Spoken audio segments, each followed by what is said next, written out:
sheekh waxaan doonayaa inaan ku weydiiyo waxaa jirta Soomaaliya in badan dhibaata ka soo socotay ay dadka Soomaalidu ay wada og yihiin laakiin si gaar ah waxay Soomaalidu baryahan dambe isku weydiiyaan su'aasha ah in dhibaatadii ay magac diineed isku rogtay tan ugu weyn dhibaatada waxay tahay dilka dadka muslimka ah ee Soomaaliya guud ahaan ay Soomaalidu isku raaxaystaan muslim yihiin haddana dhexdooda jihaad laga abuuro iyo arrimo diin ku salaysan marka dad baa banaystay dilkoodii dadkii magac diiniyana ku banaystay inay banaanta inay dili karaan marka ma jirtaa sabab xaq diinta islaamka banayn karta in qof muslima la dilo ama ma la fahmi karaa waxa ku xambaari kara الحمد لله رب العالمين نحمده ونستعينه ونستغفره ونعوذ بالله من شرور أنفسنا وسيئات أعمالنا ونشهد أن لا إله إلا الله وحده لا شريك له ونشهد أن محمدا عبده ورسوله سؤاشا جواب كذا هدي عن dib ugu noqdo ama su'aasha laftigeediba kollayba su'aasha nuxurkeedu waxa weeye afcaasha hadda laga soo sheekeeya dadka samaynahaya sababka yacni ku xambaarahaya dadka muslimiinta dhiigooda inay banaystaan oo dilkooda ay banaystaan muxuu yahay sababka marka haddii aan ka hadalno horta sabab waa jiraa ku xambaarahaya laakiin sababkaasi ma aha sabab mashruuc ah oo diintu ay ogoshahay ma aha waxa weeye wax ayagu ay caqiideeyeen oo ay aaminsan yihiin oo waa maxay sababkaasi waxa weeye waa takfiirulmuslimiin wey inay dadka muslimiinta dhiigooda banaystaan iyo dilkooda sababka ku xambaarahaya waxa weeye way ku gaalnimo xukminahaya wax alla wixii ayaga ka soo haray oo fikriga ayagu ay wataan aan waafaqsanayn waxay caqiidaysan yihiin inuu gaal yahay bay caqiidaysan yihiin haddaba marka arrintan noocaasa markii la eego nebigu calayhi salaatu wasalaam asbaabaha noocaas oo kale ah waa uu ka digay oo xadiid muslim iyo bukhaari ay wariyeen oo saxaabiga la yidhaahda thaabit ibnu daxaak ay ka wariyeen ayaa nebigu calayhi salaatu wasalaam wuxuu yidhi waman qadafa mu'minan bikufrin fa huwa ka qatlih nebigu calayhi salaatu wasalaam wuxuu yidhi qof mu'min ah qofkii gaalnimo ku qadfa ee markaa yidhaahda gaal baa tahay taasi waxay ka dhigan tahay baa nebigu calayhi salaatu wasalaam dilkiis bay ka dhigan tahay waxaa nebigu sidaa u leeyahay qofka muslimkaa markaad gaalaysiiso hadalkaasi wuxuu noqonayaa dariicatun ila istibaaxati damihi wa qatlihi dhaba yacni aada u marayso inaad dhiiggiisa banaysato inaad dilkiisa banaysato ka ayuu ahaanaya waa middaa nebigu calayhi salaatu wasalaam xadiidkaa uu ku tilmaamay culummada laftigoodu way ka hadleen oo shiikha muxadidka ee qurdubi la yidhaahdo ee saxiixu muslim sharaxa ku leh arrintaa mar uu soo qaaday weliba xataa uu ka soo naqliyo xaafidka ibnu xajar casqalaani la yidhaahda fatxulbaarigiisa uu ku soo naqliyo mar shiikhaasi uu sharaxahayay axaadiidta ku soo aroortay dadka noocaasa ee weliba khawaarijta la yidhaahdo ayuu wuxuu ku leeyahay markuu macnaha ka hadlahayay waxaa xadiidkaa ku sugan buu leeyahay oo markaa laga fahmahayaa oo xadiidkaasi yacni uu keenahayaa innahum lamaa xakamuu bikufri man khaalafahum istaxalluu dimaa'ahum wuxuu yidhi markay xukumeen qofkii ayaga afkaartooda khilaafsan inuu gaal yahay markaa waxay banaysteen dhiigoodii bay banaysteen marka sababka ayaga ku xambaarahaya dadka dilkiisa inay banaystaan waxaa weeye dadkiibay ku gaalnimo xukminahayaanoo waxay leeyihiin dadkaani waa gaalo islaan ma aha taasay waxay dareeco uga dhigteen dadkii muslimkaa dhigooda inay banaystaan haddaba taasi marka maxay tahay waxa weeye nebigu calayhi salaatu wasalaam waa uu diiday qofka muslimkaa gaal in lagu sheego oo xadiid bukhaari iyo muslim ay wariyeen waxaa ku sugnaa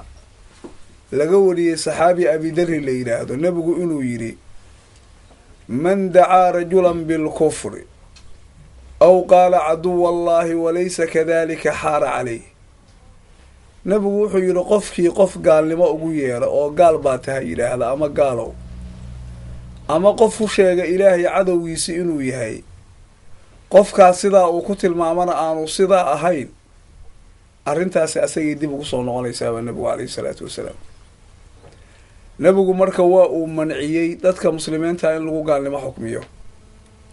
xadiid kale oo bukhaari iyo muslim ay wariyeen waxaa ku sugnaa oo cabdullaahi binu cumar laga wariyey nebigu inuu yidhi idaa qaala arajulu liakhiihi yaa kaafir faqad baa'a biha axaduhumaa fa in kaana kamaa qaala wa ilaa rajacat calayh. qofku haddii walaalkiisii muslimka ahaa gaalow uu yidhaahdo gaal uu ku sheego oo wasfigaa gaalnimadaa uu ku tilmaamo, hadalkaa nebigu calayhi salaatu wasalaam wuxuu yidhi labadooda mid baa la rogmanayuu yidhi. sidaa uu ku sheegay haddii uu yahay isagu waa uu badbaadahaya, haddii aanu ahaynna gaalnimadu asagay dib ugu soo noqonaysa. nebigu xadiid kale marka wuxuu ku caddeeyey kuwa dadka yacni gaalaysiinahayaa waxa gaalnimadu ay ku soo noqonayso oo dhanka kufriga xigaa ayaga inay yihiin. oo xadiid waxaa ku sugnaa xaafidka abuu yacla al mawsiliyi la yidhaahdaa musnadkiisa uu ku wariyey, ibnu kathiirna uu ku tilmaamahaya xadiidkaa sanadkiisu inuu jayid yahay, baa nebigu wuxuu xadiidkaa ku leeyahay waxyaalaha anugu aan idinkaga cabsanahaya waxaa ka mid a nin qur-aanka akhriyey. xadiidkaa xoogaa waa dheeryahay, laakiin haddii aan soo kooba af soomaali ahaan, nebigu wuxuu sheegayaa qof inta diin lahoo calaamadii islaamnimadu ay ka muuqanayso, dabeedna dadkii islaamka ahaa inta hubkiisa u qaata ku gaalnimo xukminahayo oo gaalo ku sheegahayuu nebigu sheegahaya. marka wuxuu leeyahay waxaan idinkaga cabsanahaya kan idinkugu darani waxa weeye mid wadaadnimo iyo diin ka muuqanayso oo dadkii muslimka ahaa weerarahayee inta ku gaalnimo xukmiya la dagaalamahaya, dagaal ku qaadahaya. xadiidkaa waxaa warinahaya saxaabiga la yidhaahdo xudayfata ibnulyamaani. xudayfa wuxuu yidhi qultu yaa rasuula allah ayuhumaa awlaa bishirki arraami aw ilmarmi. waxaan idhi buu yidhi ilaahay rasuulkiisiiow gaalnimada yaa xiga, ma midka yacni dadka muslimiinta gaalnimada ku ganahayo miyaa gaalnimada xidha, mase midka lagu ganahayo? nebigu wuxuu ugu jawaabay baliraami buuy, hadday cidi gaal tahay qofka dhanka gaalnimada xigaa waa asaguu yidhi, qofka dadka muslimiinta gaalaysiinayo. marka arrintaa nebigu calayhi salaatu wasalaam waa uu diiday waana uu manciyey. waxayna ka mid tahay qolooyinkan khawaarijta la yidhaahda awalla hore u jiri jiray, casriga kan annagu aan joogno lafsigoodana jira, sha'nigoodii bay ka mid tahay. oo hadda xaafidka bukhaari la yidhaahdo kitaabka uu ugu talagalay khawaarijta uu ka hadlahayo, baabka yacni ah baabu qatlil khawaariji waalmulxidiin, baabkaas yacni uu ugu magac daray baabkani wuxuu ku saabsan yahay buu leeyahy khawaarijta in la laayo iyo qolooyinka mulxidiinta ee diinta ka iishoo ka leexday. weliba mulxid waxaa la yidhaahdaa qofka waxa weeye diintaba aan aaminsanayn oo caqiidadiisoo dhanba ay faasid tahay. culummadu marka waxay yidhaahdaan qolooyinka muxadisiinta ahy, bukhaari meeshaa waxaa muuqanaysa xataa khawaarijtii inuu mulxidiinta ka hormariyey, ayagii inayba sii daran yihiin. sababtoo haddee nabigu calayhi salaatu wasalaam xadiid waa tii uu ku tilmaamo uu lahaa hum sharu lkhalqi waalkhaliiqa. baabkaa marka wuxuu kusoo qaadanahayaa oo uu ka sheegahayaa saxaabiga cabdullaahi ibnu cumar la yidhaahdo, wa kaana bnu cumar yaraahum shiraara khalqi illaah wa qaala inطalaquu ilaa aayaatin nasalat fi lkufaar fajacaluuhaa cala almu'miniin. wuxuu yidhi cabdullaahi ibnu cumar wuxuu ahaa inuu odhanhayo qolooyinkaasi makhluuqa ilaahay uu uumay kuwa ugu sharta badan weeye. markaasuu wuxuu tilmaamahayaa asbaabaha marka shartaa u keenay, ilaa sharta ayagu ay samaynhayaan waxa weeye dadka muslimiinta banaysiga dhiigooda ay banaysanhayaan, muslimiintii bay laynhayaan, way gowracahayaan, wax walbay ku samayn jireen. qofku hadduu xataa ahlu cilmi kasta iyo salaax kasta hadduu leeyahay oo uusan ayaga ka tirsanayn ama afkaartooda uusan aaminsanayn way dili jireen, wax naxariis la yidhaahdana uma samayn jirin. sababka marka arrintaa ku xambaaray buu sheegay. wuxuu yidhi qolooyinkaasi waxay u tageen aayaad gaalada kusoo degay fa jacaluuhaa cala almu'miniin, dusha waxay ka saareen buy dadkii mu'miniinta ah. aayaadkii gaalada kusoo degay bay muslimiintii ku fasireen, sidaasay ku gaalaysiiyeen. taasay markaa waxay ku gaareen inay naftooda iyo maalkooda intaba ay bannaystaan. marka hadda bukhaari xadiidka asagu markii uu ka warramahayey wuxuu ku wariyey siiqadaa siiqatu tacliiq la yidhaahdo oo uusan sanadkiisa sheegin. weliba tacliiqa wuxuu ku wariyey tacliiq calaa siiqati ljasmi ah, tacliiq go-an oo markaa uu yidhi wa kaana ibnu cumar, cabdullaahi ibnu cumar wuxuu ahaa. sidaasoo kale marka uu ka cabiro waxay tusinaysaa hadalka cabdullaahi ibnu cumar laga warinaya hadal sax ah oo markaa ka sugnaaday inuu yahay. asagoo mawsuulana muxadisiin kale ayaa warisay oo xaafidka ibnu xajar asqalaani la yidhaahdo wuxuu fatxulbaarigiisa uu ku leeyahay xadiidka asagoo mawsuula oo sanadkiisa wata waxaa wariyey dabari, wuxuuna ku wariyey kitaabkiisa tahdiibul aathaar la yidhaahdo. markuu xadiidkaa ka hadlayay ibnu xajar wuxuu leeyahay qultu wa sanaduhu saxiixun, waxaan leeyahay buu yidhi xadiidkan sanadkiisu waa saxiix. waana sida ka muuqanaysa jasbiga bukhaari oo bukhaari laftigiisu uu soo qaaday. marka arrinta yacni keentay dadka muslimiinta ah in la dilo oo dhiigooda la bannaystee sahashay waxa weeye takfiirka dadka muslimiinta lagu gaalnimo xukminahayo. taana nebigu calayhi salaatu wasalaam waa uu reebay oo axaadiid badan baa nebigu uu ku reebay. waxaa ka mida nebigu axaadiidta uu ku reebay xataa nebigu calayhi salaatu wasalaam xadiid abu daawuud iyo rag kaloo sunanka ka mida ay wariyeen, nebigu wuxuu ku yidhi 3 min asli liimaani baa nebigu yidhi, 3 waxyaalood waxay ka mid tahay iimaanka jiridiisa. maxaa nebigu u hormariyey? alkafu can man qaala laa ilaaha ila allahu laa tukafirhu bidanbin walaa tukhrijhu min alislaami bicamali. 3 iimaanka jiridiisa iyo asaaskiisi bay ka mid yihiin. tan ugu horreysaa waxaa weeye dadka laa ilaaha ila allahu odhanhaya inaad faraha ka qaado. dembi qofkaasi uu sameeyey ha ugu gaalnimo xukmina oo dembiga lagu gaaloobi maayo. camal uu la yimid islaamnimada ha uga saari. sidoo kale waxaa nabiga calayhi salaatu wasalaam dabaraani uu nabiga ka wariyey oo mucjamkiisa kabiirka uu uga wariyey isagoo xadiidkaa ka warinaya saxaabiga cabdullaahi bin cumar la yidhaahdo, nabigu calayhi salaatu wasalaam inuu yidhi kufuu can ahli laa ilaaha ila allah laa tukafiruuhum bidanbin faman akfara laa ilaaha ila allah fa huwa ila alkufri aqrab. nabigu wuxuu yidhi dadka laa ilaaha ila allahu ku dhawaaqahaya dadkaa ka haraa nabigu calayhi salaatu wasalaam. dembi ayagu ay sameeyeen xataa haddii ay dembi la yimaadaan ha ugu gaalnimo xukminina. qofkii dadka laa ilaaha ila allahu odhanhaya oo ilaahay waxdaaniyadiisa qirahaya ee nebiga risaaladiisa qirahaya oo diintan nebigu calayhi salaatu wasalaam uu la yimid inay xaq tahay qaba, qofkii ku gaalnimo xukmiya asagaa gaalnimada u dhowaa nebigu calayhi salaatu wasalaam. marka sidaa daraaddeed asbaabaha yacni dadkaa u keenay inay dadka muslimkaa dhiigooda bannaystaan waxa weeye asalka marka horeba ay wax ku dhiseen baa wuxuu yahay asal khaldan oo qofkii muslimka ahaa ayay gaalaysiinhayaan oo gaal baa tahay bay leeyihiin. waxay caqiideynhayaan wax alla wixii ayaga afkaartooda aan raacsanayni inay gaala yihiin bay qabaan.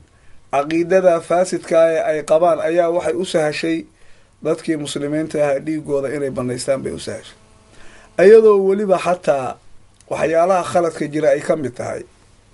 gaalada laftigooda ma iska bannaan tahay in la dilo? in gaalada laftigeeda la iska dilaa waa bannaanta, iyada laftigeeda ayaa khalada. maxaa yeele gaalkan gaalkaa ee xataa gaalnimadiisu ay caddahay haddii adiga dhibaato uusan kuu geysan oo wax muxaarabo la yidhaahda iyo dagaal uusan idinka dhaxaynin laftigiisaanba lagu ogolayn inaad disho. marka waa fikri dhinac walba haddii laga eegaba khaldan. marka yacni sidaas ayaa keentay oo sababka yacni ku xambaaray. sababkaasina marka sabab xaqa maahane waa sabab baadila weeye nebigu calayhi salaatu wasalaam ummadda nebigu uga digay wallahu subxaanahu wa tacaala aclam. sheekh dabcan jariimo kasta ama dembi kasta oo la galaa wuxuu leeyahay xugum, marka maxaa waaye xugumka muxuu noqon karaa xugumka qof muslima in si ula kaca loo dilo, maxayse amaalmarinta ilaahay agtiisa uu ka heli karaa noqon karta? taas waxa weeye qofka muslimkaa in la dilo xagga shareecada haddii la eego dembiyada waxay ka mid tahay kabaa'irta ah. xadiidkii saxiix ahaa 7 muubiqaadka ee nebigu calayhi salaatu wasalaam uu sheegay oo markaa uu yidhi waa 7 kabaa'irta ugu weyne qofka halaajinaya naf in la dilo oo xaqdarre lagu dila ayaa ka mid a. ilaahay qofka mu'minka ah si gaara ayuu u xarimay dilkiisi, wax bannaan maaha, waciid aada u daran buu ilaahay ka sameeyey. ilaahay qur-aanka wuxuu ku yidhi waman yaqtul mu'mina mutacamida fajazaa'uhu jahannamu khaalidan fiiha waqadiba allaahu calayhi walacanah wa acadda lahu cadaaban cadiima. bal hadda aayaddaasi inta isdaba dhigaysa fiir, ilaahay wuxuu odhanhayaa qofkii qof mu'mina dila asagoo u kasahaya dila, kas u dila, khada waa ka dhici karaa ilaa adoo aan qofka u kasayn xabad haddaa inta tuurta ama ay kaa fikato oo qof muslima isaga dhacda khada baa la yidhaahdaa. waa midda ilaahay uu lahaa wamaa kaana limu'minin an yaqtula mu'minan ilaa khata'a. qof mu'minihi ma laha, mana habboona inay ka dhacdo, mana la ogola qof mu'mina inuu dilo ilaa si kamaa inay uga dhacdo maahane. xabad ka fikatay oo kaleyo isagoo aan iska jirinin, baawur asagoo la ordahayo qofkaan marsi aan lahayn oo kale oo baawurkii uu uga dhacay. ilaahay marka wuxuu leeyahay qofkii mu'min dila asagoo u kasahaya fajazaa'uhu jahannamu. war 5 waxyaalood baa aayaddaa soo qaad. ilaahay wuxuu leeyahay qofkaa abaalkiisu waa jahannamu. ilaahay leeyahy iyadaa loo hormari. jahannamu hadda aada og tihiinoo jahannama hadda waa naar way, waa naarta ilaahay uu noogu goodiyey ee qur-aanka markii ilaahay uu ka hadlahayo uu lahaa waquuduha annaasu walxijaara. naarta waxaa lagu hurinhayaa waa dad iyo dhagax wey. macnaha waxaa meesha ilaahay uu ku muujinahayaa naarta aakhira inay tahay mufridatulxaraara, waa mid kulaylkeedu aada iyo aada u daran yahay. midaan hadda adduunyada waxaa lagu yaqaanaa ayada haddii hadda dhagax ama qof bini aadama dusha laga saaro wayba iska baktiyaysaa, laakiin midaan xaabo oo kale waxa u ah haddii dhagax ama dab lagu dhex rido sida midaani xaabada ay ugu shidantoo kale ay ugu shidmaysa. taa marka macnaheedu waxa weeye aada iyo aad ayaa kulaylkeedu uu uga badan yahay midaan adduunyada. ilaahay marka wuxuu yidhi jazihiisu waa jahannama, waa abaalkii ugu horreeyay oo la sheegay.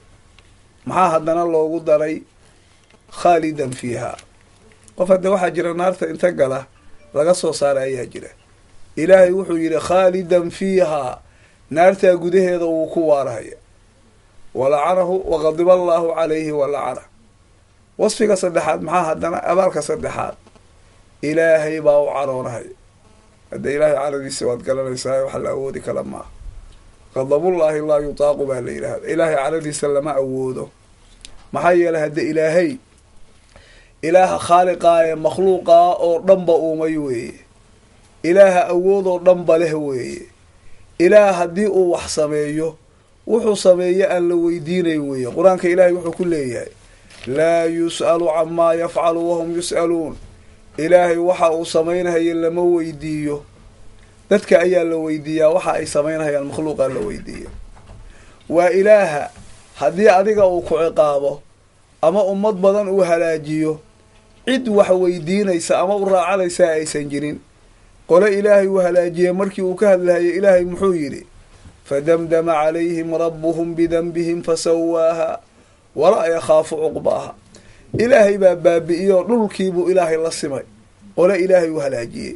arrintaa ilaahay uu sameeyana ciribteeda ka baqi mahayo ma laha amaa lagu raacdaa. waa ilaaha marka sidaa ah ee awooddiisu intaa ay la eg tahay, ee makhluuqaan adugu aad ka mid tahay uumay, ee ciduu ka baqahayo iyo ciduu ka hibaysanahayo aan la arag, cid wax weydiinaysaana aanay jirin. hadda adigaan miskiinka ah ee ilaahay uu lahaa wakhuliqal insaanu daciif, bini aadamka waa la uuma asagoo daciifaa la uuma adigaan miskiinka ahay ilaaha awoodda badani markii uu ku caroodo maxaad u malayn kardhaa inay ku qabsan doonaan ay kugu dhici doonaan. jazaha afaraad waxaa ilaahay uu yidhi walacanahu llah, ilaahay baa lacnadiisa ku ridaya. lacnad maxaa la yidhaahdaa?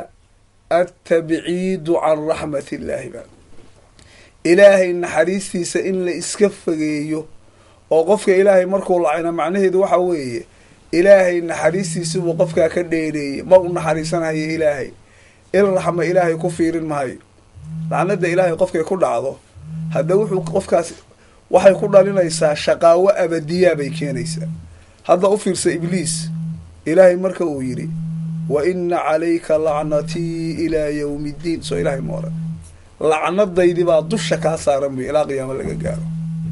marka mar haddii ilaahay lacnadiisu ay kugu dhacda bes waa ku dhammaatay. markaa meel damboo aada wax ka helayso ama khayru kaaga imaanhaya male. tii shanaad muxuu ilaahay ku sheegay? wa acadda lahu cadaaban cadiima, qofka mu'minkaa dilay ilaahay wuxuu u diyaariyey cadaab weyn buu ilaahay u diyaariyey buu ilaahay marka aayadda uu ku yiri ku khatimo. taana marka waxaad garanaysaa ilaaha khaaliqa ahi cadaab uu weynaystay intee buu la ekaan karaa? waxaa weeye shayga wax walba waxaa lagu qiyaasaa axadka sifaynhaya inta uu la egyahay. ilaahay asagoo cadiimka ahaa ee acdam min kulli shay ahaa ee wax walba ka weyna ka badnaa, wax walba ka awooda badnaa, cadaabka qofka mu'minka kas u dilay haddii uu ku sheegay uu u diyaariyey cadaab weyn inuu yahay, maxaad u malaynaysaa? wax aada iyo aada u darnaan badan wey. aayaddaasi marka aada bay uga hadashay qofka muslimkaa dilkiisii. nebigu calayhi salaatu wasalaamna wuu ka hadlay oo axaadiis badan baa nebigu uu ku soo qaaday. bukhaari xadiis uu wariyey abu daawuud ayaa waxaa ku sugnaa dhibka yacni uu la kulmahayo markii nebigu uu tilmaamahayo qofka qof muslima dila ee dhiig xaaraama gala, ayaa nebigu calayhi salaatu wasalaam wuxuu yidhi laa yazaalu lmu'minu fii fusxatin min diinihi maa lam yusib daman xaraama. qofka mu'minka ahi xagga diinkiisa haddii la eego inuu meel waasicoo ballaaran uu ku sugan yahay, qofkaasi ka wareegi mahay. wusci buu haystaa, carro ballaaran buu haystaa, ilaahay naxariistiisu jidadka ay usoo marayso iyo dhabooyinka raxmadda ilaahay usoo maraysa ayaa waasic u ah hadduusan dhiig xaaraama asi. qofku markii dhiig xaaraama uu galo oo naf xaqdarre uu ku dilo, si kasta uu u dilo, markaa irdihii naxariista ilaahay ay usoo mari lahaayeen oo dhanba way ku cudurtoobayaan, markaa way ka xayirmayaan. nabigu calayhi salaatu wasalaam arrimaha noocaasa markii uu ka hadlahayey xadiid waxaa ku sugnaa nebiga abu daawuud iyo nasaa-i ay wariyeen oo nebiga calayhi salaatu wasalaam xaggiisa ay ka wariyeen, ayaa nebigu wuxuu yidhi mar arrintaa uu ka hadlahayey ayaa nebigu wuxuu yidhi kullu denbin casa allaahu an yakfirah ilaa man maata mushrikan aw mu'minun qatala mu'minan mutacamidan. nebigu wuxuu yidhi dembi kasta oo qofku uu sameeyo wuxuu mudan yahay ama rajo laga qabaa ilaahay dembiga inuu dhaafo, ilaa qofkii asagoo gaala dhintay dembigiisi maahan, iyo qofkii asagoo muslima iimaan iyo islaamnimo sheeganahaya dilay qof mu'mina ee kas u dilay. labadaa dembi haddii la eego waxba rajaa lagama qaba ilaahay inuu dhaafo. maxaa yeele qur-aanka laftigiisa ilaahay wuxuu ku yidhi ina allaha laa yakfiru an yushraka bih wayakfiru maa duuna dalika liman yashaa. ilaahay in loo shariig yeelo ilaahay ma dhaafo, laakiin shirkiga wixii ka soo haray ilaahay qofkuu doono u dhaafaa. marka shirkiga wixii ka soo haray laftigeeda qof walba waa loo dhaafaya lama oran. aayaddu waxay kuu muujisay wixii aan gaalnimada ahayn ilaahay qofkuu rabana inuu u dhaafo, daduusa u dhaafayna inay jidho. xadiidkaana marka wuxuu tusinahayaa qofka mu'minkaa kaska u dilay inuu ka mid yahay kuwaan loo dhaafi doonin. waaka ilaa wixii gaalnimada ka soo haray waxaa ilaahay aayadda uu ku yidhi ilaahay qofkuu doono u dhaafa. xadiidkaa nabigu marka wuxuu tusinahayaa bacdamaa lagu daray qofkii mushriga ahaa qofkii muslimka kas u dilay, asaga laftigiisu kuwa aayaddaasi ay soo reebayso oo waxaa laga fahmahayaa ay tahay inay jirahayaan dad ilaahay inuu doono inuu u dhaafo uusan dooni doonin inay jiraan. marka qismigaasuu qofkaasi galahayaa. waa dembi aada iyo aada khatar u ah. xadiid kale oo tirmidi iyo nasaa-i ay wariyeen ayaa waxaa ku sugnaa ayadoo nebigu calayhi salaatu wasalaam uu tilmaamahayo oo muujinahayo qofka mu'minka ahi miisaanka ilaahay agtiisa uu ku leeyahay iyo cadamada uu ku leeyahay iyo xurmada iyo ixtiraamka ilaahay agtiisa uu ku leeyahay ayaa xadiidkaa nebigu wuxuu yidhi lazawaalu dunyaa ahwanu cala allaahi min qatli rajulin muslimin. adduunyadoo dhan oo wareegta oo baaba-doo la waayo ayaa ilaahay agtiisa waxay uga fududahay calallaahi waa cindallaahi wey nin muslima in la dilo. marka nebigu markuu nin leeyahay waa halqabs ee waxa weeye haweentiina la mid wey. macnaa waxaa looga jeedaa qof muslima in la dilo ilaahay agtiisa waxa uga fudud adduunyao dhanba inay baaba-do. adduunya marka waa tee waa midaan hadda aan ku noolnaho aan naqaano. waa dhulkaan hadda dushiisa aan ku noolnahay. waa cirkaan naga sarreeya. waa qoraxdan iyo dayaxaan. waa geedahan. waa xayawaanaadkan. wax alla waxaad aad arkaysaan ee adduunyo la yidhaha intaan aakhire la gaarinba taagan ee muuqanhaya ama caalamka culwiga ha ahaado ama midka sufliga ha ahaado waxaa oo dhanba habaa-an mansuuran inay noqdaan baa ilaahay agtiisa uga sahlan qof muslima in la dilo. marka hadda bal fiiri qofka mu'minka ahi qadarka ilaahay agtiisa uu ku leeyahay. waxaa arkaysaa nabiga calayhi salaatu wasalaam hadda kacbada waad aragteenoo waan weynaynaa. dadkeenaan muslimiinta ahi waxaa waajib nagu ah salaada marka aan tukanayno kacbadaas masjidul xaraam ku taalla ee magaalada maka ku taalla ayaan kulligeenba qaabilnaa. oo waa kan qur-aanka ilaahay yacni uu nagu yidhi waxaytumaa kuntum fawalluu wujuuhakum shadra.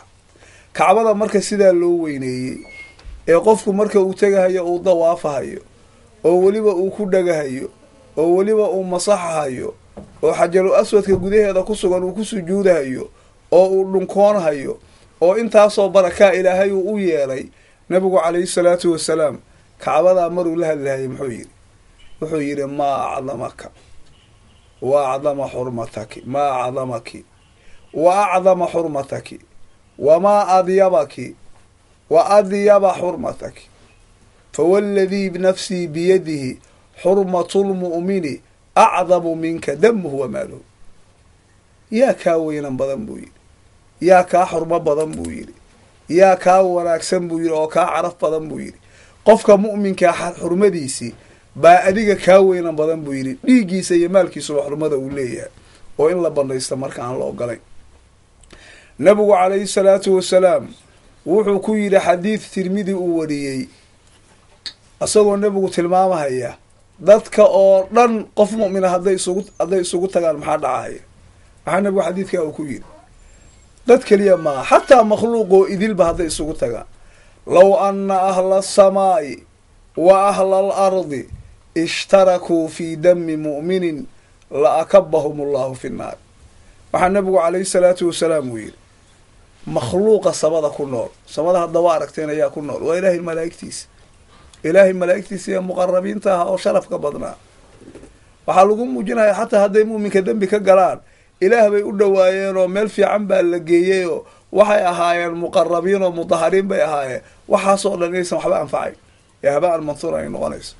waxaa nebigu yidhi samada waxa ku nool makhluuqa ku nool ilaahay malaa'igtiisi baa ku nool iyo waxa ardada ku nool oo dhan haddii ay wadaagaan qof mu'mina hal qof oo mu'mina dhiiggiisa hadday wadaagaan inay xaqdara ku daadiyaan kulligood ilaahay naartu ku kufin lahaa baa nebigu calayhi salaatu wasalaam.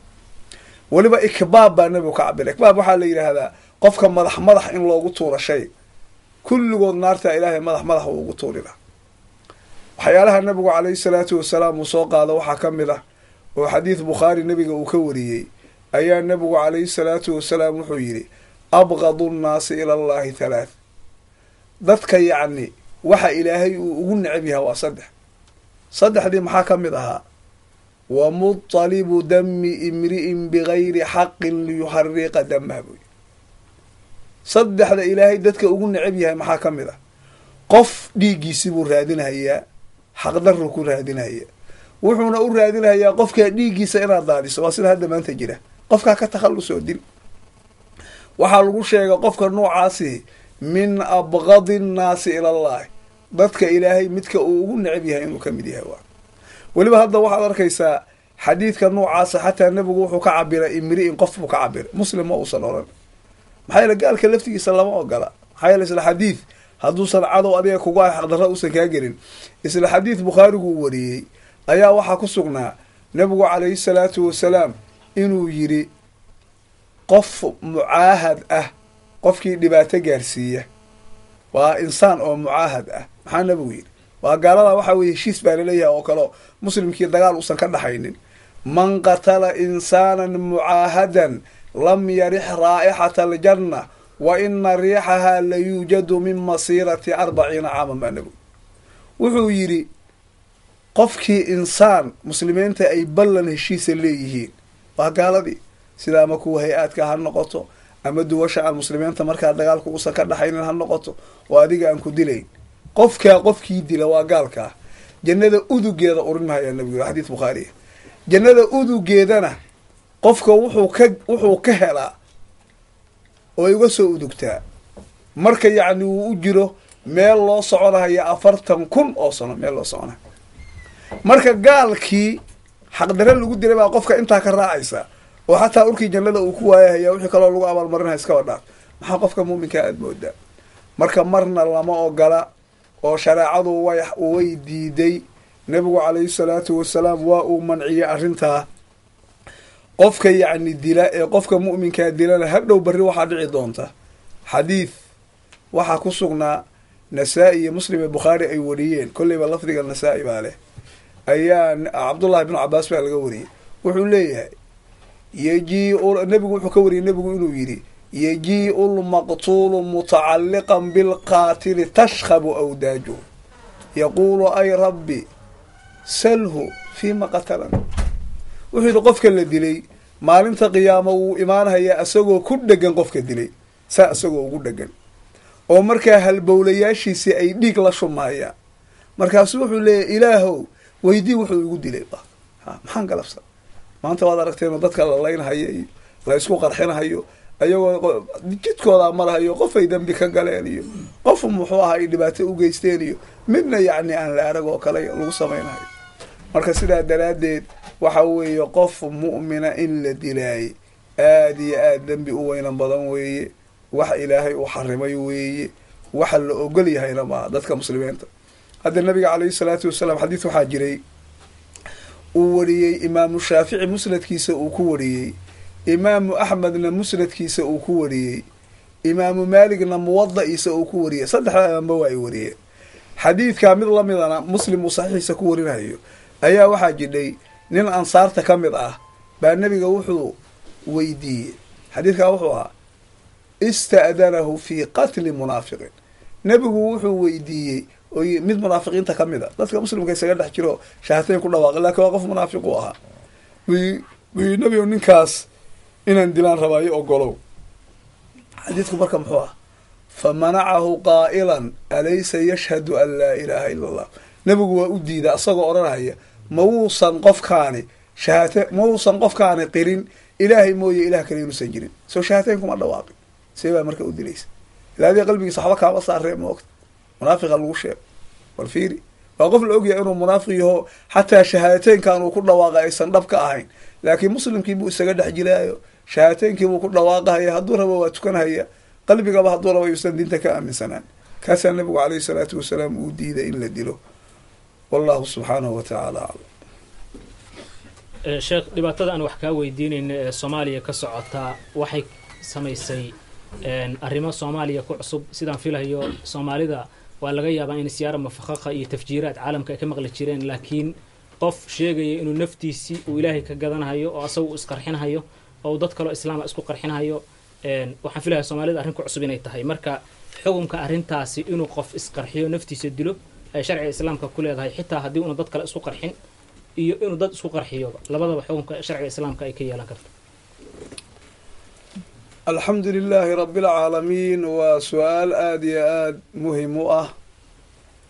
shayga kan la yidhaahdaa isqarxintu kolleyba un muddo adduunyada waa ka jiray, xilliyadii dambena waa uu soo batay oo wuxuu aada ugu soo batay dadka islaamka sheeganaya gudihiisa. marka qofku ma isqarxin karaa? ciduu rababa ha isku qarxiyo, ama dad gaalaha ha isku qarxiyo, ama dad muslimiina ha isku qarxiyee ma isqarxin karaa qofku naftiisa ma dili karaa? waxa weeye qofka lama ogola naftiisa inuu dilo, waa mamnuuc. ilaahay subxaanahu wa tacaala qur-aanka wuxuu ku yidhi walaa taqtuluu anfusakum ina allaha kaana bikum raxiima. naftiinna ha dilinninuu ilaahay yidhi. ilaahay wuxuu ahaada midkii idiin naxariisanhaya buu ahaada. su-aasha hadda noocaasoo la isweydiiyey, dad waxaa jira culummo sheeganhaya dadka ku lumiyey ee qaraxa noocaasa dadka u banneeya, ama calal aqal markay ugu yaraadaan yidhaahda waa la kala qaadahayaa oo khilaaf baa ku jiro oo gaaladay ku bannaan taho. kuwana waxa weeye mudlaqba way banneeyaan ciddii dagaal lala leeyahay oo dhan. masale marka laga hadlahayo waxaa horta loo baahan yahay in loo bandhigo shareecada islaamku waxay ka qabto. in badan waxaa laga yaabaa dadka noocaasa inaad maqashaan ayagoo leh markii muran iyo wax laysku qabto, fa in tanaasactum fii shayin farudduuhu ila allahi waarasuul. ilaahay qur-aanka wuxuu ku yidhi haddii shay aad ku doodaan oo aad ku murantaan, shaygaa waxaa u celisaan ilaahay iyo rasuulkiisa u celiya. haddaba masaladan waxaan samaynaynaa inaan ilaahay iyo rasuulkiisa u celinno. dadkii awal in badan aayaddaas soo qaadanhayay ee masalada noocaana maanta ka leexleexanhaya ha ogaadeen ilaahay iyo rasuulkiisii masaladaa sida ay ka qabeen si khilaafkeeda inay jawaabeen ama ay qabaan. ilaahay qofku inuu isdilo waa uu diiday. aayaddii hadda aan akhrinaynay ilaahay qur-aanka wuxuu ku yidhi walaa taqtuluu anfusakum. naftiinna ha dilin inuu ilaahay yidhi. waxaa naftaada ku dilaysaa wax walba ha ahaato, isqarxi oo baaruud iyo dab isku qarxi, haddaa rabta midi isku dil, haddaa rabta sun isku dil, haddaa rabta toorrey isku dil. wax kastoo aada isku dishaba ilaahay waa uu manciye. nebiguna calayhi salaatu wasalaam si cad oo aan qarsoonayn baa nebigu axaadiidtiisa uu ugu caddeeyey, isagoo weliba mararka qaarkood si ijmaaliya ka cabiray oo qofku waxa uu isku dilahayo nuuc kastaba ha ahaadee inuu wax un isku dilo inaan la ogolayn oo ay dembi tahay sheegahaya qiyaamana waxaa lagu ciqaabahayo. mararka qaarkoodna waxyaalaha dadku ay isku dilaan qaybo ka mida tusaale usoo qaadanhaya. xadiid waxaa jira bukhaari iyo muslim ay wariyeen ayaa nebigu calayhi salaatu wasalaam xadiidkaa nebigu wuxuu ku yidhi man taraddaa min jabalin faqatala nafsah fa huwa fii naari jahannama yataraddaa fiihi khaalidan mukhalladan fiiha abada. nebigu wuxuu yidhi qofkii buur iska soo tuuruu yidhi oo sidaa naftiisa ku dila, qar buu fuuray. in badan hadda waad maqashaan dadka intixaariyiinta adduunyada way ka jiraanoo saraha dheer dheer bay inta fuulaan meeshaasay markaasaa dadku meel walba laga soo dhaqaaqaa, booliskiiyo dad walba loo soo ordaa leela see lagu badbaadiyaa. qofku markuu meel buura inta fuulo ama meel kaloo dheer waxay rabtaba ha ahaatee uu iska soo tuuro oo sidaa naftiisa uu ku dilo, jazihiisu hadhow qiyaamo muxuu noqonahayaa? nebigu calayhi salaatu wasalaam wuxuu yidhi qofkaasi naarta jahanabuu galahayaa. ha galee jahanamo gelitaankeeda keliya miyaa looga harhaya? jahanamo gudaheedii baa waxaa looga samaynahayaa buur uu had iyo jeer iska soo tuuro, markaasuu fuulhayaa, waa iska soo tuurahayaa, markaasaa haddana waa loo celinhayaa, sidaasoo kale uu isaga soo tuurahay. naartaasna nebigu calayhi salaatu wasalaam wuxuu yidhi khaalidan mukhalladan fiiha abadan. wuu ku waarahayaa, waana lagu waarinhayaa. waa ta'kiid, hadalkiibu adkaynay, weligii waa uu ku jirahay. muxuu kaloo nebigu haddana soo qaado oo asbaabihii ka mid ah. waxaa nebigu yidhi waman taxasaa summan faqatala nafsah fa sumuhu fii yadihi yataxasaahu fii naari jahannama khaalidan mukhalladan fiiha abada. nebigu wuxuu yidhi qofkii sumka bada, suntiisaasi gacantiisay ku sugan tahay baa nebigu. gacanta hadhow sunta loo soo gelinaya isagoo naarta jahanaba ku jira. naarta jahanaba isagoo ku dhex jira oo naar ahaan ugu gumanahaya ayuu haddana suntii laftigeeda lagu ciqaabahayaa. suntaasuu naarta jahanama ku dhex kabanhayaa mar walbaba, daqiiqad walba iyo ilmiraqsi walbaba, asagoo ku waarahaya laguna waarinhayaa nabigu caleyhi salaatu wasalaam. wuxuu nabigu ku saddexeeyey, wuxuu yidhi waman qatala nafsahu bixadiidatin faxadiidatuhu yaja'u bihaa fii badnihi fii naari jahannama faxadiidatuhu fii yadihi yaja'u bihaa fii badnihi fii naari jahannama khaalidan mukhalladan fiiha abada. nabigu wuxuu yidhi qofkii naftiisa bir ku dila, ama tooray isku dil, ama bir qarax kugu baabi'inaysa isku dil, qofkii naftiisa bir ku dila birtiaas gacanta hadhow loo soo gelinhaya. yaja'u bihaa fii badni, calooshiisuu la dhacay, masala toorey bay ahayd oo kale, waa isla dhacahayaa naarta jahanamo gudaheedii asagoo ku waarhayaa nabigu caleyhi salaatu wasalaam. nabigu markuu xadiid tafsiilkaa uu ku sheegay, xadiid kaleo isla bukhaari uu wariyey, weliba muslimna aan filahay asna inuu wariyey, oo nebiga ka soo arooray asagoo nebigu aan waxba kala carifayn. ilaa qofku asbaabo badan buu isku dili karaa, wixii waktigaa hore jiray buu isku dili karaa, waxyaalo damboo soo cusboonaado. muxuu nebigu xadiidkaa uu ku yidhi waman qatala nafsahu bishayin cudiba bihi yowma alqiyaama. qofkii naftiisa wax un ku dila, waxaas wax walba ha ahaadeen, ama sum ha noqdeen, meeluu iska soo tuura ha noqdeen, biruu isku dila ha noqdeen, qaraxa uu isqarxiya ha noqdeen, shaygii laftigiisi baa maalinta qiyaama lagu cadaabahayaama nabigu caleyhi salaatu wasalaam. nabigu marka meeshaa wuxuu ku caddeeyey qofka muslimkaahi inuu isdilo inaan la ogolayn. marka meesha maxaa yaalla? waxyaalaha cajiib kale waxaa ka mid ah, iyadoo adiladii nebiga ka soo aroortay ama qur-aankiiba uu ku cad yahay qofku inuu isdilo inaan la ogolayn bataatanba. qofku inuu isdilo inaan la ogolayn bataatanba baa marka maxaa la samaynhayaa? waxaa oo dhan baa inta laga leexdo baa meel aan jirin baa wax laga raadinhaya. wadaadada hadda u baneeya dadka in la isqarxiyo ee weliba yidhaahda gaalaa la isku qarxin karaa, ama hadday rabaan yidhaahda dadka ay gaalaysiinhayaan, ilaa ayagu dadka muslimka ah ay isku qarxinhayaan gaalay u yaqaaneen, waxay soo qaadaan beldeliilxumadooda fiiri. waxaa nin saxaabi ah baa ayagoo duulaan ku jiray meel gaala ku jidhuu ninkaasi meel iridoo khataruu meeshiibuu galay oo halis u ahaa in lagu dilo, arrintaasu sameeyey, naftiisa khatar buu geliyay. marka meesha waxaa taalla oo ninkan saxaabigaa ee meeshaa galay khatarta imaan kadhay oo ku dhici kadha maxay ahayd? so in isaga la dila maaha oo gaalada ay dishaan soo maha? miyay ahayd inuu isagu isdila miyay ahayd? waa kow. waxaa kasii daran, waxaa lasoo qaadanhayaa aayadda ilaahay uu ku yidhi suuratu tawba, ina allaha ashtaraa min almu'miniina anfusahum wa amwaalahum biana lahum ljanna.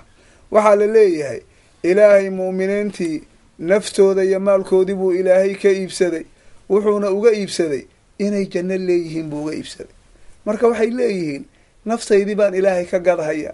oo naftaada markaa ilaahay ka gadayso, kayfkee uga gadaysaa? ina adigu isdisha miyaa? sida looga gadahaya aayaddaa tilmaamtay fiiri. aayaddiiba waxay rabaa inay kala dhantaalaan. ilaahay wuu sii sheegay yuqaatiluuna fii sabiili illaahi fayaqtuluuna wa yuqtaluuna wacdan caleyh. ilaahay wuxuu yidhi kuwaas naftooda ilaahay ka gaday, ilaahay jidkiisi bay ku dagaalamahayaan oo jihaadkii xaqa ahaa. markaasay dadkii acdaada ahaa gaalada ahaa bay laynhayaan, ayagana waa la laynhaya.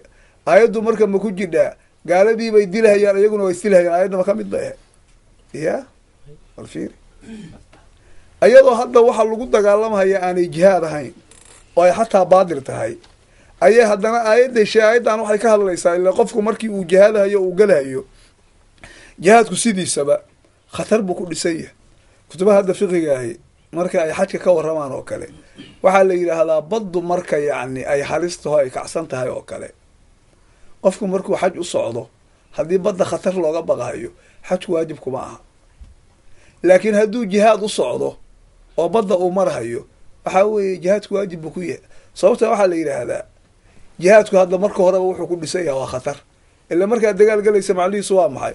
waa ina ama wax disho ama lagu dilo ama aada dhaawacanto, asagoo dhan marka naf la dhowrhayaa meesha ma taallo. waa marka jihaadkaas naftooday ka iibsadeen la oranaya, sida kayfka nafta ilaahay uga iibsanaya waxaa weeye inay ilaahay jidkiisa ku jihaadaan oo liclaayi kalimatillaahi u jihaadaan. taasay naftooda uga iibsanayaan. waxa markaa imaan karaana waa maxay? waa in ayagu ama la dilaa ama la dhaawacaa ama cadowgoodii ayagu ay dilaan. aayaddu marka ka hadli mayso qof asagu isdilay. haddii qofku asagu uu isdilo jihaad noqon mahayo, wuu dambaabahaya. waxyaalaha tusinahaya maxaa ka mid a iyadoo adiladii rasuulku ay caddahay. xadiid bukhaarigu warinahaya waxaa jiray nabigu calayhi salaatu wasalaam asagoo nabigu jihaad galahaya oo u socdo, markaa jihaad la galahayo buu dadkii jihaadka u socda nin ka midu nebigu wuxuu yidhi haadaa min ahli naari, kanuu dadka ahlu naarkaabuu ka mid yahay. warkii nebiga waa laga maqlay. ninkii nin dagaalyahan waa dagaalamay, aad buu u dagaalamay, gaalo badan buu laayay, asagii aad buu u dhaawacmay. rag baa nabiga calayhi salaatu wasalaam u yimid. markaasaa waxaa la yidhi nebigow ninkii aad tiri waa ahlu naar maanta si weyn buu u dagaalamay, ilaa asagiina aad u dhaawacmay. nebigu wuxuu yidhi amaa inahu min ahli nnaari buu yidhi. ninkaas wuxuu yidhi ahlu naarka ayuu ka mid yahay. xadiidkii bukhaari muxuu odhanayaa fakaada bacdulmuslimiina yartaab. muslimiinta qaarkood waxay sigeen inayba diinta ka shakiyaan. leela see nebigu hadda wax ku wadaa oo kalo jihaad baa naloo sheegay oo xaq baa u dagaalamaya, ninkii nooguba raganimada badnaa oo aad iyo aad u dagaalamay oo dhibaatadaasi eygay hadduu weli ahlu naar ku sheegayo, aw hadda barwaaqadii jihaadka lagu sheego jannaa la galahayaa la yidhi. ilaa meesha arrin baa soo socota. ninkii intuu xamili waayey dhaawicii, ilaa waa nin hadda waxaa weeye dagaalka dadku markay dagaalamahayaan qofka hadda saasoo kala sameeyo dad fara badan laaya, asagana wax weynan badan baa gaarahaya. ilaa waa nimaan marna is ilaalinayn wey, asagiibaa mar walba yacni weerar ah. intuu xamili waayey ayuu qunuxiisi fallaarihii ugu jiro mid inta iskala soo baxay oo saa calooshiisa u geliyay buka u isaga siiyey. hadhow baa asxaabtii horooreysa nebiga dadka ka mid u yahay yaa rasuula allahi sadaqa allahu xadiidaka qad intaxara fulaanun faqatala nafsahu bay. ilaahay rasuulkiisiiow, ilaahay hadalkii aad tiri waa u rumeeyey, hebel waa isgowracoo naftiisii buu dilay. nebigu markaa muxuu yidhi? wuxuu yidhi lan yadkhula aljannata ilaa mu'minun wa ina allaha la yu-ayidu hada addiina birajuli lfaajiri baa nebigu wuxuu yidhi jannada geli mahaya ilaa qof mu'mina maahane, diintaanna ilaahay wuu xoojinahayaa oo wuxuu ku xoojinahayaa nin faasiqa.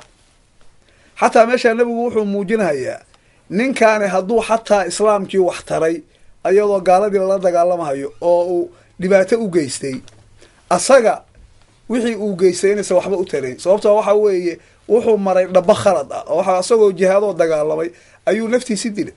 saanuu marka ku dambeeyey. xadiidkaa marka wuxuu muujinahayaa kuwa odhanahaya waa isqarxinaynaa, xataa haddii laga dhigo gaalo xaq dara inay isku qarxiyaan, waxaa u taalla hadday xataa qarax diin ku anfacaan oo laga dhigo gaalo muslimiintii dulmisay oo ku xadgudubsay oo laynaysa inay isku qarxiyeen, waxaa ayaga u taalla ina allaha la yu-ayidu hada diina birajuli lfaajiri wey. sababtaa waxa weeye markaad adigu xaqa u kaalmaynayso waxaa la rabaa dhabahaad xaqa ugu kaalmaynaysaa kii ilaahay uu baneeyey inuu yahay. laakiin haddaad jeebkaaga ka samaysato waxaad ku gaaraysaa male. waa marka nebigu ninkaa wuxuu sheegay bacdamaa naftiisi uu dilay jihaadkiisu inuusan waxba ugu oolin. qofka marka isdilhayaa xataa hadduu gaalo ka gardaran qofka isqarxinhaya uu isku qarxiyo waxa ilaahay agtiisa u yaalla male. kaa nebigu sheego kalu noqonhaya waa rajulka faajirka ah. maxaa yeele diintu maa jabkaaga ka samaysan mayso. adigu markaad jihaadaysa waxaa la rabaa gaalku adiga ha ku dila, laakiin adigu naftaada ma lihid. naftaada adigu ma dili kadhib. naftaada waxa iskale waxaa weeye waa ilaahay weeye. marka sidaa daraaddeed wax daliilay u hayaan male. adilada saa u cad baa inta la khilaafay baa waxaa laleeyahay saxaabi baa meel khatara galayoo war bar saxaabigaan intay iigu kaadisid maxaa ilaahay yidhi, maxaa nebigu yidhi. ko midda kale saxaabigu midda uu sameeyey middaani ma isleeda. xataa haddii laga dhigo saxaabi maanta isqarxiya inuu jiro haddii laga dhigo oo kale oo nebi maxamedna uu diiday ama adilada unbaa la raacahaya. saxaabigaan wax uu sameeyey isma uusan dilin, meel halisuu galoo keeni ka dhagaaladii inay dilaan oo asaga inta la qabto markaa la dilo ayuu marka galay. intaasay marka ahayd. marka waxaa meesha taalla ayadoo qiyaaskaasi aanu sax ahayn ilaa waxay isaga qiyaas qaadanhayaan qof halis galay oo la dili tegey iyo qof isdilay. laba shay oo isla ma aha, ma garad. xataa haddii laga dhiga qiyaasku inuu sax yahay, qiyaas goormaa la aadaa? laa qiyaasa maca nasi baale. mar haddii meesha nas yaallo wax qiyaas la yidhaha maba jira. iyadoo qiyaasbaba uusan jirin oo waxay isku keenhayaan nin khatar galoo la dili tegay qof isagii isdilay oo kale, laba shay oo islaamiya waxa loo haya ma jira. taasi marka waa adiladii oo si waadixa loo khilaafo.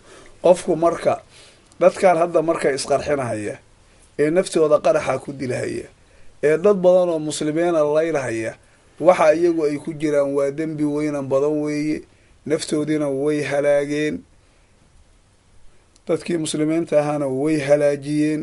wax ilaahay xaggiisa u jiraan lama arko aan cadaab ahayn. wallahu subxaanahu watacaala aclam. markii meel la iska dhigo dadka qaraxyadu ay saameeyeen ama si toosa dagaalada loogu baaba-ashay, waxaa jira ayakuna dad xibnahoodii ama gacnahoodii ama lugahoodii ama xataa la rajimiyey oo dhagax lagu dilay oo sababsaday in shareecada islaamka la tadbiiqinahayay oo sharciga islaamka la hirgelinahayay. marka hirgelinta kooxdan ay sharciga islaamka hirgelinayso, ay kooxi sheegato inay sharciga islaamka hirgelinayso oo ay cuqubooyin fuliso, sharciga islaamka xugum muxuu ka leeyahay? su-aashaasi iyaduna waa su-aal muhima oo iyada lafteeda dadku aada ay usoo qaadaan. waxa weeye kooxda hadda aan ka hadlayno oo isqarxiska la yimaada ee dadka muslimiinta dhiigooda banaystay sidaa sameeya, waxay kaloo fuliyaan waxyaalo yacni cuquubaad ah oo ama rajmi ku saabsan ama dad gacanta la gooyey waxbay xadeen la yidhaahdo. marka horta cuquubaadkaa markii la eego shareecada islaamka ah, ilaahay inuu cuquubaad jideeyo way jidhaa. zaaniga muxsanka la yidhaahdo oo zaani muxsana waxaa la yidhaahdaa qofku markii asagoo xor ahoo mukallaf ah guur uu soo maro oo naag guur ay ku kulmaan, markaa kabacdi haddii zina uu la yimaado waa la rajminaya. waa jidhaa sariqada laftigeeda, qofku haddii maal uu xado, haddii shuruudihii marka la helo ee loo shardinhayay gacangooye in la samaynhayo way jidhaa. oo qur-aanka laftigiisa ilaahay waa uu kusoo qaaday wasaariqu wasaariqatu faqdacuu aydiyahumaa jazaan bimaa kasaba. laakiin meesha waxaa taalla horta xuduuddan iyo cuquubaadkan annaga yaa noola yimid. soo nabiga caleyhi salaatu wasalaam soo maaha. qur-aanka ama sheegahaya in wax la xado, ama sheegahaya in gacan ama lug wax la gooyo, ama axaadiida rasuulka ama rajmi sheegaysa, ama xuduudaha kale sheegaysa, yaa annaga noola yimid nabiga caleyhi salaatu wasalaam. nebiga markii qur-aanka lagu soo dejiyey ilaahay muxuu yidhi? qur-aankan kuu soo dejino maxaan kuugu soo dejinnay? litubayina linnaasi maa nuzila ilayhim. dadka yacni inaad u caddayso waxa iyaga loo soo dejiyey inaad u caddayso. sidaas ayaa nebiga caleyhi salaatu wasalaam loogu yimid. haddaba nebigii xuduudahaas iyo ciqaabaadkaa lagu soo dejiyey, sida nebigu uu yeeli jiray ma yeelaan qolooyinkan hadda odhanahaya xuduudo iyo cuquubaad baan fulin. bal sidii nebigu caleyhi salaatu wasalaam marka yacni uu yeeli jiray bal dhegaysta. waxaa jidha shareecada islaamka in badan baa waxaa dhacaysa diinta in laga been sheego oo xataa xuduudda la sheegahaya aan la marin sidii nebigu caleyhi salaatu wasalaam uu yeeli jiray. mathalan xadurajmiga markii la eego, nebiga waxaa u yimid nin la yidhaahda maaciz al aslami. qabiilada aslam la yidhaahdo ayuu ninkaasi u dhashay, saxaabigaas. ninkaasi marka wuu zinaystay, weliba zaani muxsana ayuu ahaa. nebigu inta u yimid buu wuxuu yidhi, ilaahay rasuulkiisii oo anigu waan zinaystay, in xadkaygii la imari rajmi ah. xadiid bukhaari iyo muslim iyo asxaabu sunanku ay warinhayaan way xadiidkaas. nebigu marka waa ka jeestay, dhinacu ka sooga dhinac kale u jeestay. dhinacii uu kalu inta kaga yimid buu haddana wuxuu yidhi, nebiyo waan zinaystay. haddana nebigu waa ka jeestay. dhinacii kaleu ka soo galo wuxuu yidhi, nebiyo waan zinaystay. haddana xaggu uga jeestay. dhinacii kaleu ka soo gala haddana waa mar afaraad waa zinaystay buu yidhi. ninkaas markuu saa yeelay, nabigu dhowr hadal buu kula hadlay. mar waxaa hadallaysa ka mid ah inuu yidhi riwaayadka abika junuurun buu yidhi, ma waalan tahay buu yidhi. macnaa nabigu wuxuu uga jeedaa rajmigu qofku markii xadka ee waxyaalaha noocaasa uu la yimaado, xadka la marinhaya waa xad aada iyo aada u weynan badan. sharciguna wuxuu u ogolyahay hadduu dembigaa galo inuu ilaahay uga toobad keeno uusan sheegin. inuu sheega kuma xirna, xataa dhaafidda ilaahay kuma xirna. haddii toobadkeen dhabal laga helo ilaahay wuu u dhaafahay. inuu isceebeeyo ama dhibaato madaxa la galo ma waalan tahay bismillah. riwaaya kale nabigu wuxuu ku yidhi, lacallaka qabalta aw gamazta aw nadarta waxaa laga yaabaa haweenta inaad dhunkootay inaad taabatay inaad fiirisay oo aadan wax weyn la imaanin sirilaa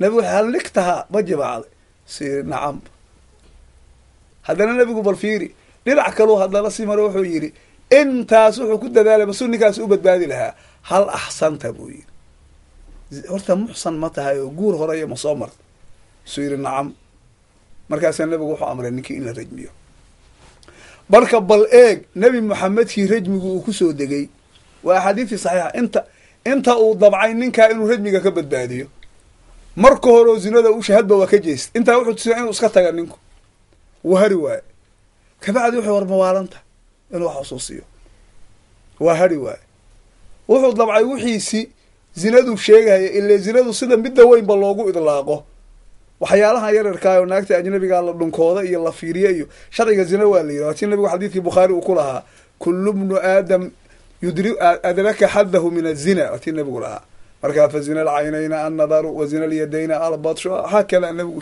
tilmaamaya inuu marka zinadii marka bal midii fudayd uga dhigo wixii hadda waxaa la arkaa haweenta inaad ama dhunkootay waxaa zinaad sheegaysaa dhunkoosho iyo taabasho iyo fiiro iyo inay tahay waa diiday intaa markay marayso haddana bar inuu badbaadiyo oo lacalla waxaa dhici kadha inuusan zaani muxsana ahayne hadduu wixii ku matida uu noqdo hadduusan wax kala sheeganin kii 100 jeeda lagu dhufanayay kaasuu nabigu wuxuu yidhi muxsan miyaa tahay xataa fiiri isagu weydiinaya ma oran asxaabta iyo boolis intuu diro ninkaanu inuu nikaax hore soo maray in kale soo ogaada ma oran xataa hadduu oran lahaa anugu muxsan ma ihi oo naag maba soo marin iska soco nabigu oran lahaa hadda maanta ma yeelaa maanta waa la raadinayaa meel walbaa loo dhacaya iyo muxuu guursaday iyo muxuu dhalay iyo waa la dabagelaya isagii buu hadalkiisa weydiiyey intaas markii uu ku qanci waayey waa nin isagu doonaya xadka in la mariyo ayaa nabigu asxaabtii wixii hala rajmiya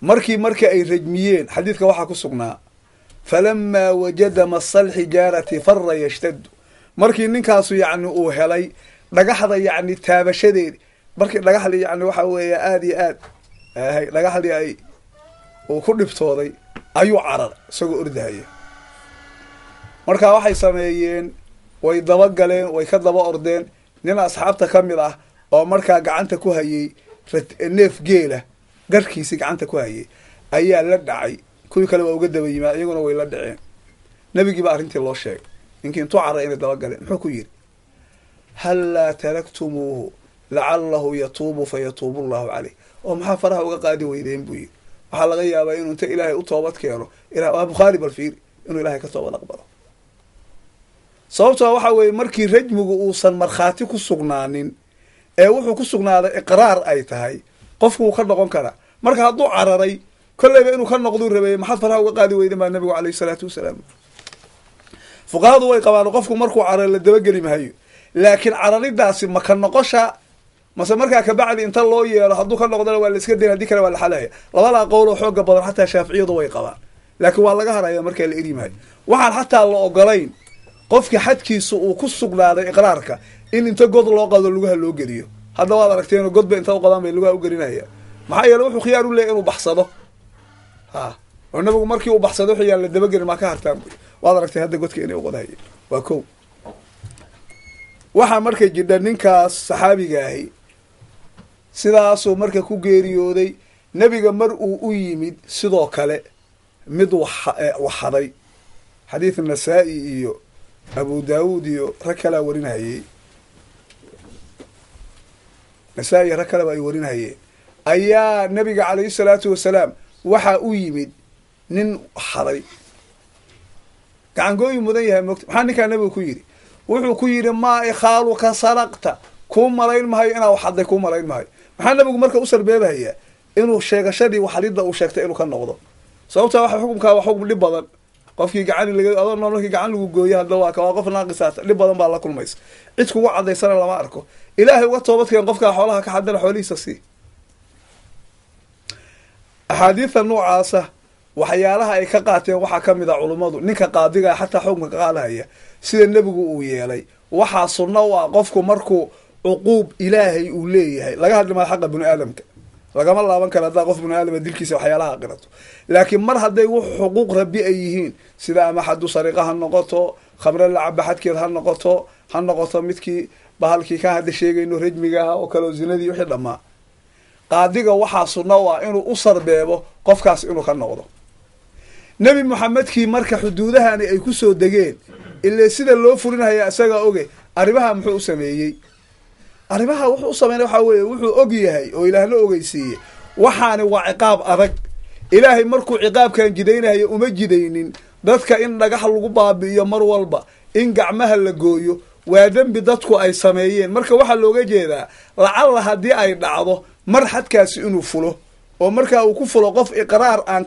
ka noqon la yimid ama markhaati buuxa uu ku furay in dadku markaa dembiga ay ka haraan laakiin dadka midda laga rabaa waxaa weeye oo nebigu xadiid xataa saxiixa uu ku sheegay haddii dembiyada noocaasa ay galaan ceebtooda inay qariyaan nebigu xadiis wuxuu ku leeyahy man ataa min haadihi alqaaduuraati shay-an falyastatir bisadrillaahi fa ina man abdaa lanaa safxatahu aqamnaa calayhi alxadd nabigu calayhi salaatu wasalaam wuxuu yidhi qofkii wuxuu yidhi la yimaada shay ka mid ah waxyaalahan qurumada ah macnaa dembiyada uga jeeda sida zinada waxa la midkaa asturka ilaahay ha isku qariyo yuusan sheegi wixiisa ilaahay uga toobadkeeno qofkii marka noo muujiya arrimihiisa oo dhinaciisa noo muujiya xadka ayaan ku oogeynaa markii xadkaas uu sugnaado ama markhaati ku sugnaado ama qofka iqraarkiisa uusan ka noqon ku sugnaado kayfka marka nebigu uu samayn jira sidaasay ahayd waxaa marka jidha nebigu xataa wuxuu faray xadiid tirmidi iyo xaakimka iyo bayhaqi caaisha ay ka wariyeen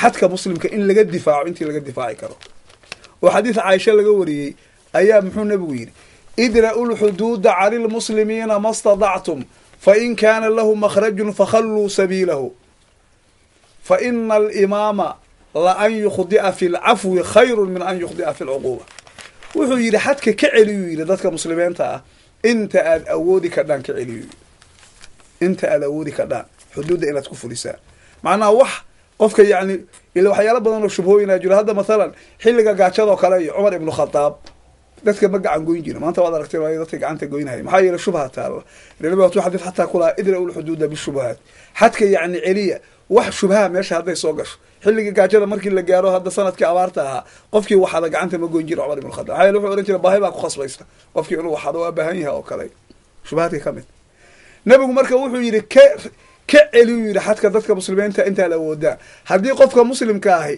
uu heli karo dhaba xadkaa uu kaga badbaado hortiisa ka wareego sii daayi ninka hogaamiyaha ahi inuu ku gafo qof inuu cafiyo ayaa waxay ka khayr badan tahay inuu ciqaab ku gafo ilah baa idinku ilaashay kuwan hadda maxay isticmaalaa inay ciqaab ku gafaan bay ka jecel yihin inay cafi ku gafaan oo kale marka hadda habka xuduudaha loo oofinayo nebigu u oofin jiray sidaa wey maa sidaan hadda dhacday waxaa hadda la samaynahayaa qof baa zine lagu sheegahaya markaasaa waxaa la yeelahayaa tarkiib iyo tarhiib baa lagu samaynhaya war jannaad helaysa war ilaahay baa kuu dambi dhaafahaya war qira waxaa inaad samaysa ilaah baa ku ciqaabahaya ilaa qofkii laga dhaliyo inuu muxuu ahaa qirto oo kale ama xataa waaba la handadahaya waa dilhayaa inuu qirto saa miyaa nabiga shanigiisu ahaa saxaabigii hadda la odhan jira maaciz xadiid sunanku ay dhigahayaan nin hazaal la yidhaahdo kula teliyay zinada inuu qirto nabigu muxuu ku yidhi wuxuu yidhi low satartahu bithawbika lakaana khayran lak ninkaa haddaad ceebtiisa maradaada ku qarin lahayd ayadaa kuu khayr badnaan lahayd meeshaa kula talisa inuu dembiga qirto oo kale mawduucan hadda xoogaa wuu dheer yahay inaan sii wadno way habboonaan lahayd laakiin waxaan filahayaa hadda in waktigii joogo ugu dambeyntii sheekh waxaan rabaa inaan ku weydiiyo arrimahan waxaa inta badan fuliya dad dhalinyaro ah oo laga dhaadhiciyay inay jihaad iyo ilaahay ugu dhawaanahayaan iyo dad arrimahan kula soo taliya marka waxaan dooni lahaa inaad haddii aad tala siin karto dhalinyartaas naftooda ama qarxinhaya ama dadkii abriyada ahaa ama wax galabsan laynhaya iyo xitaa dadka kula taliya oo arrintaa kasoo dhadhec haddaad tala siin karto maxaad kula tali waaya middaa waa midda nebigu calayhi salaatu wasalaam addiinu an naseexa waa soo koobaynaa middaa nebigu yidhi diintu waa naseexa oo waa xadiidkii hadda saxiix ahaa weeye marka dadka dhalinyarada waa u naseexaynaynaa waxaan kaloo haddana u naseexaynaynaa kuwooda yacni madaxda ah qolooyinka dhalinyarada ah ee loogu sheekeeya dadka isku qarxiya haddaad isqarxisaan jannaad gelaysaan iyo kuwa beenta noocaasa ku hodahaya oo odhanhaya falalka noocaasaa lagu gelahayaa janno waxaan ku leeyahay ilaahay subxaanahu wa tacaala qur-aanka wuxuu ku yidhi laysa biamaaniyikum walaa amaaniyi ahli lkitaabi man yacmal suu-an yujza bih walaa yajid lahu min duuni illaahi waliyan walaa nasiira. xaalku ma aha sida dadkiina muslimiinta aad jeclaysanaysaano in jannada waxaa weeye orod lagu galahayo, mana aha sida ahlu kitaabku ay jeclaysanhayaan oo ay leeyihiin lan yadkhula aljannata ilaa man kaana huudan aw nasaara, jannada geli mahayo ilaa qof yahuudiya ama masiixiyama. man yacmal suu-an yujza bih walaa yajid lahu min duuni illahi waliya walaa nasiir. ilaahay wuxuu leeyahay qofkii xumaan sameeya waa lagu abaalmarin doonaa. ilaahay sokodiisa wax arrimihiisa maamula iyo wax u gargaara heli mahayo. waxaan ugu naseexaynhayaa oon kusoo gabagabaynhayaa kuwa dadka muslimiintaa dulminahaya, dhiigooda bandhaysanahaya, yacni moodahaya inay janno ku helahayaan. haddii la yidhaahdo war waxaani waa dembi oo ilaahay baa idinku ciqaabahayana ku jeesjeesahayo qofka sidaa odhanhaya, ilaahay inuu qur-aanka uu ku leeyahay walow ana liladiina dalamuu maa fi lardi jamiican wa midlahu macah laftadow bihi min suu'i alcadaabi yowma alqiyaama wabadaa lahum min allahi maa lam yakunuu yaxtasibuun wabadaa lahum sayi'aatu maa kasabuu waxaaqa bihim maa kaanuu bihi yastahzi'uun. ilaahay wuxuu yidhi kuwa dulmiga samaynahaya haddii hadhow qiyaamo marka la gaara ay heli lahaayeen adduunyadan iyo waxa ku sugan oo dhan iyo intaa in la egoo loogu daray, waxay isaga furan lahaayeen cadaabka xun oo maalintaa qiyaamo soo wajahaya. ilaahay xaggiisana waxaa uga muuqan doona wax aysan filanayn oo aysan ku talagelayn. ogow qofka dulmiga samaynahayo xaqdarro wax ku dilahayo ilaahay inay kaaga imaan doonto wax aadan malaysanayn. ilaahay waxa weeye dembiya kabiira janno kuma abaalmariya, ciqaabbu ku abaalmariya. waxaa ilaahay u muuqan doonuu yidhi xumaantii ay sameeyeen baa u muuqan doona, waxaana ku degi doona jeesjeeska ay ku jeesyeesi jireen ilaahay cadaabkiisii. haddii la yidhaahdo falka xun oo adinku aad ku jidhaan ilaahay baa idinku ciqaabahaya qofka sidaa odhanhaya ay ku jeesyeesi jireen. aquulu qawlii hada wa astaqfiru allaha lii walakum wassalaamu calaykum waraxmat ullahi tacaala wabarakaatu.